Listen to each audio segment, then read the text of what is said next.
क्या आप सोच सकते हैं कि एक छोटा सा बालक मृत्यु के देवता यमराज से जाकर अमृतत्व और आत्मा का रहस्य पूछ बैठा। बहुत समय पहले की बात है। महर्षि वाजश्रवा ने एक यज्ञ किया।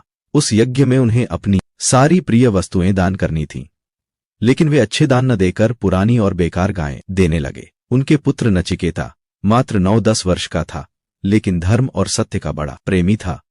उसने सोचा, पिता तो बेकार दान दे रहे हैं, इससे धर्म कैसे सिद्ध होगा? मैं स्वयं दान हो जाऊं।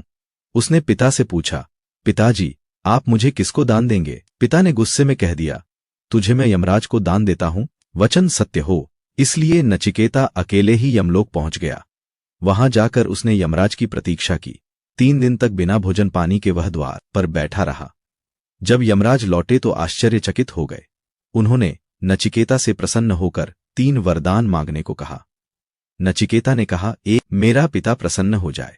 2, मुझे अग्नि विद्या यज्ञ की रहस्य विद्या प्राप्त हो। 3, और तीसरे वरदान में मुझे मृत्यु के बाद आत्मा का रहस्य बताइए। यमराज ने तीसरे वरदान पर पहले टालमटोल किया। कहा, यह रहस्य तो देवताओं तक को नहीं पता, इसके बदले मैं तुझे धन, ऐश्वर्य, लंबी आयु सब दूंगा। लेकिन नचिकेता अडिग रहा। उसने कहा, मृत्यु निश्चित है। जब सब कुछ नष्ट हो जाएगा तो धन वैभव का क्या मूल्य? मुझे आत्मा का सत्य बताइए।